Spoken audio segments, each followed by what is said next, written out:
নমস্কার, কেমন আছেন সবাই? আপনারা আছেন শিবের সাথে। আমরা এখন পান্থশালা শান্তিনিকেতনে আছি। তো লাস্ট কয়েকটা ভিডিও না দেখে থাকলে অবশ্যই দেখে নেবেন। তো এই গতকাল যেটা বলছিলাম, এই বারান্দাটা একদমই, ব্যালকনিটা একদম ছোট্ট। তো এখান থেকে কিন্তু একটা সুন্দর ভিউ আসছে, একটা সুন্দর গার্ডেন বা খেলার মাঠ বলতে পারেন।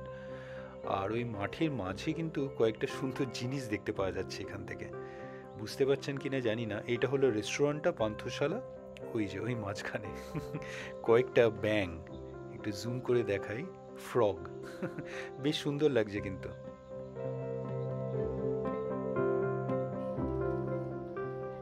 নিচে নেমে এলাম আপনাদের এই ব্যাংকগুলোকে একটু কাছ থেকে দেখানোর জন্য। আচ্ছা, আমার ক্যামেরায় ফিরে এসেছি। গতকাল তো বলেছিলাম যে আমার মোবাইল ফোন ক্যামেরা সব ড্রেন্ড আউট হয়ে গেছিলো, ব্যাটারিটা নিয়ে যেতে ভুলে গেছিলাম। কিন্তু আজ থেকে কিন্তু ভিডিও আশা করি আপনাদের নর্মাল লাগবে। দেখে যা বুঝলাম, এটা কিন্তু ডাস্টবিন না, জাস্ট সাজানো মানে জিনিস আপনার বেশ মাঠের মাঝে সাজিয়ে রেখেছে। আর মনে হয় না বসা যায়। তো এইখানে এই পান্থনিবাস, এটা পান্থনিবাস শান্তিনিকেতন, গতকাল যেমন বলেছিলাম এই শ্রী বালাজির এইটাই প্রথম প্রজেক্ট ছিল। তো বেশ সুন্দর, কিন্তু এইটাই প্রথম হয়েছে, তাই অনেক বছরও হয়েছে। তো বেশ সুন্দর কিন্তু, আর খুব অনেক কম দামে এখানে যারা কিনেছিলেন বেশ সস্তায় পেয়েছিলেন। তো এখানেও ওই ফেজ ওয়াইজ হয়েছিল। তো এইখানে ফ্ল্যাটসগুলো আর এই পেছনে কিছু বাংলো আছে, চলুন এগুলোও দেখে নিচ্ছি। এগুলোও কিন্তু খুব সুন্দর, এই যে এই সাইডটায় সব বাংলো আছে। আর এখানেও একটা সুন্দর আপনার এই স্ট্যাচু, একটা ইনস্টলেশন আছে, অপূর্ব সুন্দর লাগছে।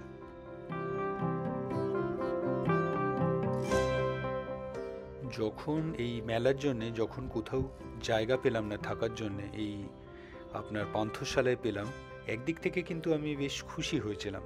কারণ অনেক দিনের ইচ্ছে ছিল এখানে এসেও থাকার।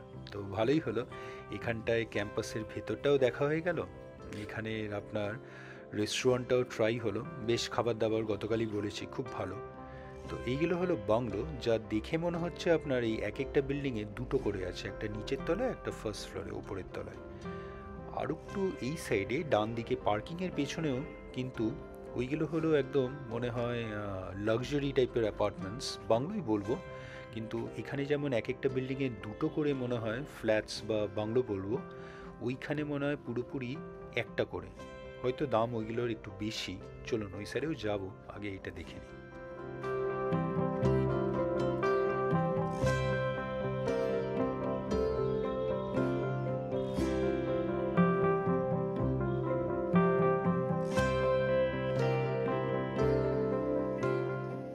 আচ্ছা, যেটা বলছিলাম, এই রাইট সাইডে আপনার পার্কিং স্পেস।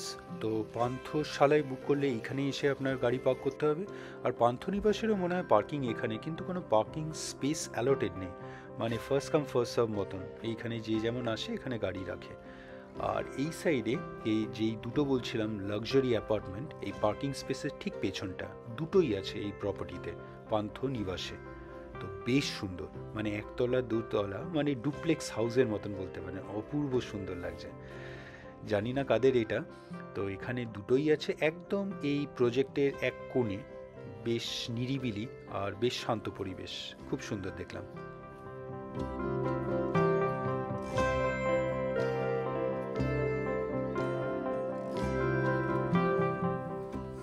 চলুন এবার যাওয়া যাক। আজকে আর ব্রেকফাস্ট করা যাবে না, কারণ পুজো দিতে হবে। তো সবাই নিচে নেমে গেছে, আমি গাড়িটা নিয়ে এবার সবাইকে নিয়ে বেরিয়ে যাব।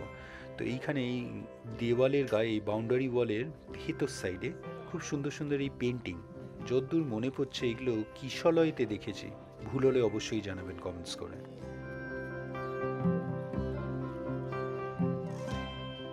রাতে কতটা বুঝতে পেরেছেন তাও একবার সকালবেলাও দেখিয়ে দিই। এইটা হলো পান্থশালা, আপনার শান্তিনিকেতন। আর খুব সুন্দর কিন্তু, এটা রেস্টুরেন্টটা নাম পান্থশালা দিয়েছে। এই পান্থনিবাসের যে রেস্টুরেন্টটা তার নাম পান্থশালা। আর এখানে যদি আপনি থাকার জন্যে রুম বুক করেন, সেটাও কিন্তু এই পান্থশালার আন্ডারেই পড়ে। আর এই সাইডে, এই পান্থশালার অপোজিট সাইডে চলে এলাম, এই সাইডেও সব ফ্ল্যাটস। আর এইখানটায় একটা সুন্দর বসার জায়গা আছে। আর ইনফ্যাক্ট বসার জায়গা খালি নেই, এইখানে একটা স্টেজ মতনও করা আছে, খুব সুন্দর। রাত্রিরেও কিন্তু লাইটস দিয়ে বেশ সুন্দর লাগছিল। আজকে সন্ধেবেলায় সেটাও দেখাবো।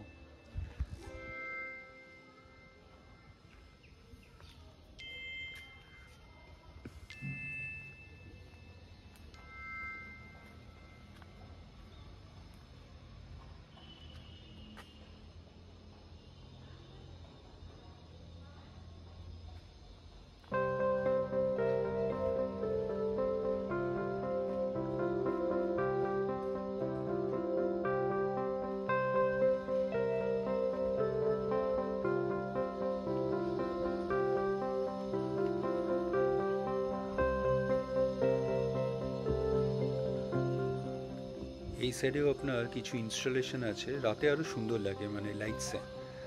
তো এইটা এন্ডে চলে এলাম। এইগুলো কোন ফেজে আমি বলতে পারবো না, কিন্তু পেছন দিকে এই যে এই অ্যাপার্টমেন্টস যেগুলো দেখছেন মানে ফ্ল্যাট, বেশ মনে হয় G+5-6 হবে। তো এইগুলো কিন্তু নতুন হচ্ছে। আপনারা এখনও যদি এখানে পান্থনিবাসে বুক করতে চান সেইটা পসিবল। জানি না সবকটা বুকড হয়ে গেছে নাকি। এই যে এইটা হয়ে গেছে অলরেডি, রং হয়ে গেছে। আর এই সাইডে আরেকটা হচ্ছে, এইখান থেকেও যাওয়া যায় কিন্তু আর যাচ্ছি না। তো কনস্ট্রাকশন চলছে এই ব্লকটা। তো 1 2 3 4 5 6 7 G+6 কি 7 মনে হচ্ছে। বেশ সুন্দর লাগছে কিন্তু বাইরে থেকে। তো অনেক কটাই ব্লক আছে, 1 2 3 4 5 6টা মতন ব্লক আছে। তো মনে হয় ইদার সোল্ড আউট হয়ে গেছে, নয়তো এখনও আছে, কন্ট্যাক্ট করতে পারেন শ্রী বালাজিতে।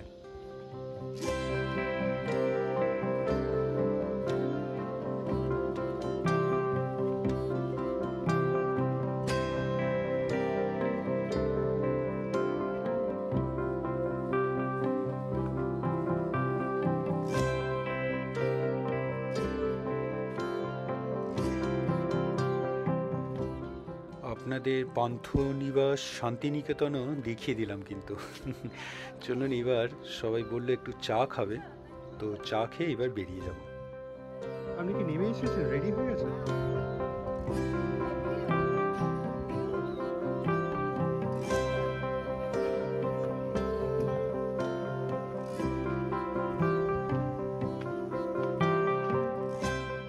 এই সাইডটা হলো আপনার মেইন এন্ট্রেন্স, এখান দিয়ে ঢুকেছিলাম। তো এখানেও কিন্তু একটা সুন্দর একটা স্ট্যাচু আছে, একটা ইনস্টলেশন খুব সুন্দর, বেশ বড়। তো রাতেও একবার দেখেছিলাম, এখনও দেখিনি। আপনার সকালবেলার আলোতে আরও ভালো বুঝতে পারবেন। তো বেশ সুন্দর, কিন্তু এখানে যত কটা ইনস্টলেশন আছে প্রতিটি কিন্তু খুব সুন্দর।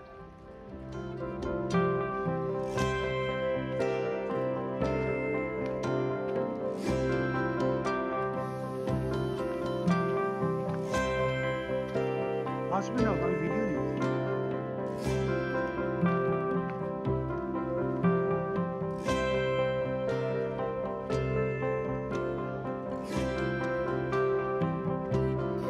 Sorry, কি? আচ্ছা, চা এসে গেছে, আমাদের মিল্ক টি আর মাদের ব্ল্যাক টি। তো চিনি দেওয়া নেই, চিনিটা নিয়ে নিই।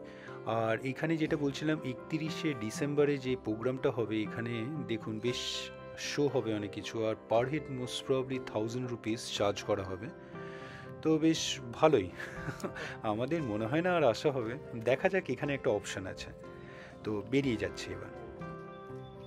কত করে আমরা টিকিট? যাচ্ছি কঙ্কালীতলায় পুজো দেওয়ার জন্যে। তো যাবার পথে এরকম প্রচুর প্রচুর দোকান আছে রাস্তার দুধারেই। তো মা বলল গুড় নেবে, তো নেমে পড়লাম। তো এখানে অনেক টাইপেরই গুড় আছে। তো সবচেয়ে সস্তার মনে হয় এই লিকুইড গুড়, এইটা, এই যে এই হাঁড়িতে 160 টাকা কিলো। আর বিভিন্ন টাইপের গুড় আছে, আর একটু মানে আপনার লিকুইডই, এটা একদম জলের মতন। আরেকটা যেটা ওই কন্টেনারে দেখলেন, ওটা মনে হয় 180 না 200 বলছে, পাটালিগুলো আর একটু বেশি দাম। তো এই সাইডে নেমে এলাম, এখানে কিন্তু গুড় প্রিপেয়ার হচ্ছে। তো বেশ সুন্দর এই পাটালি দেখুন। তো গাছে উঠে মানে গাছ থেকে রস নামানো সেটা দেখা গেল না, অ্যাটলিস্ট গুড় হচ্ছে এটা দেখা গেল। তুমি জাল দিয়ে দিয়েছো? জিজ্ঞেস করাতে বলছে না, ওরা একদমই চিনি মেলায় না। কিন্তু শুনেছি এই গুড়ের প্রিপারেশনে সবাই চিনি নাকি মেলায়। কফি তো চাও? বেশ ভালো, মানে আমি জিজ্ঞেস করছিলাম যদি রস পাওয়া যায়, তো ওরা বললো হ্যাঁ ওখানে যান, পাঠিয়ে দিয়েছি। চলুন রসও খাবো। তো এই খেজুর গুড় সব হচ্ছে, তো বেশ ভালো। আর একটু সকাল সকাল এলে একদম গাছ থেকে যে ওই গাছে লাগানো থাকে আপনার হাঁড়িগুলো, ওখান থেকে যে রস নামানো হয়, এইগুলো ক্যাপচার করা যেত যদি প্ল্যান করে আসতাম। তো এখানে গুড় তৈরি হচ্ছে, সেটাও দেখাতে পারলাম আপনাদের। চলুন এবার গুড় অনেক রকমেরই মারা বলছে নেবে, পাটালি নেবে, ওই লিকুইড গুড় নেবে, সবই নেবে। প্রায় 1000 টাকার ওপর গুড়ই নেওয়া হলো। তো এই যে এই গুড় নেওয়া হচ্ছে, এইবার আমরা ওই রসও নিয়ে নেব। রস বলছিল ছোট ছোট গ্লাসে দেবে, পার গ্লাসের দাম 10 টাকা। রস খাবেন, রস খাবেন? এই যে এই হাঁড়িতেই রস আছে, ওপরে আবার একটা ছাকনি মতন ছাকার জিনিস করে রেখেছে, বেশ ভালো। আপনার 10 টাকা গ্লাস, সবাই খাবো আমরা রস। তো এক গ্লাসের বেশি খাবো না, বেলা বেড়ে গেলে এটা আবার রস থাকে না, তেমনটি শুনেছি। তো যাই হোক, বেশ ভালো মিষ্টি, ভালোই মিষ্টি আছে, ঠান্ডা। মারও খুব ইচ্ছে ছিল, অনেক দিন এরকম রস খাইনি বলছিলাম, তো বেশ ভালো। তো আজকে ভিডিওটা এখানেই রাখি। আপনাদের কেমন লাগলো অবশ্যই জানাবেন, কমেন্টস করবেন, আর অবশ্যই ভালো থাকবেন। দেখা হচ্ছে একটা নতুন ভিডিওতে কালকে আবার।